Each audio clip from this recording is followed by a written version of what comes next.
For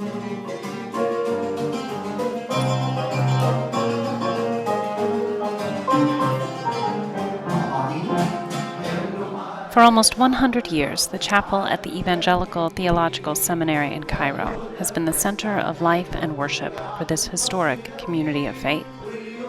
After so many years of use, it was clear that the time had come to make some essential renovations.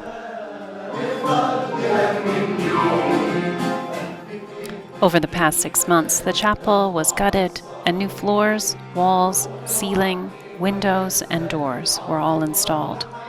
Air conditioning was finally added, as well as a new sound system and LED screens, which greatly improved the technological flexibility of the chapel. On February 10th, the extended ETSC community gathered to celebrate and dedicate this newly renovated space. Alumni from several generations were invited during worship to share their memories of the chapel, a place where they gathered as a community of students to worship each week, a place where preaching was taught and practiced, where holidays were celebrated together, and where the body gathered around the table in the sacrament of the Lord's Supper.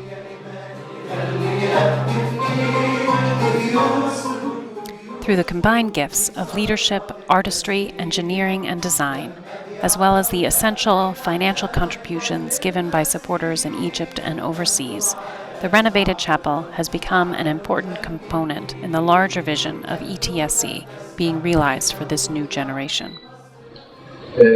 تجديدات في المباني وفي المنشآت تشمل كل حاجة بما فيها طبعا infrastructure بتاعة الكلية اللي يمكن مر عليها سنين كانت متهالكة خالص، الكهرباء، التليفونات، المية، المجاري، الإنترنت، كل حاجة، وتجديدات المكتبة، جميع الفصول فوق وتحت، إنشاء لمركز مسيحية الشرق الأوسط يمكن حضراتكم شايفها، مكاتب للأساتذة إلى آخره.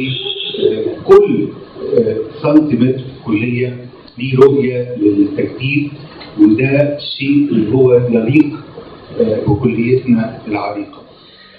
Well, when I think of the chapel, especially after remodeling, any change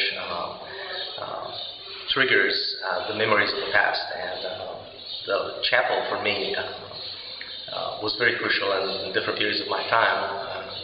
In the time of my study here in the seminary, when I was living somewhere else and commuting every week, I felt lonely leaving my family in a different city, and time in chapel was very refreshing and supportive to me. Also during the time of revolution, it was a time where all the community gathers for prayer, where fear was actually attacking everybody and overshadowing us. That was a very good time of consolation for us as a community, especially for myself. There are also, of course, many funny stories about being in the chapel. I'm not going to get into that. But for me, all that says that the chapel is like the heart of this place. It shaped my life in deep ways, in different ways, especially in time of distress and loneliness. And for that, I'm grateful. The inclusion of 4 backlit stained glass windows portraying Jesus as shepherd, teacher, servant, and table host highlight the potential of this space to shape leaders for the future church. In his comments during the dedication, alumni and faculty member Medhat Nedi shared his hopes. Hope that the wider chapel doors will be open to all people, women before men, handicapped before the healthy, poor before the rich, and the dark-skinned before the light, and that the light reflected from these windows will shine the way to righteousness, forgiveness, holiness, and faith. Hope that just as this chapel has been renovated, that the church will also be renewed in its mission and evangelism.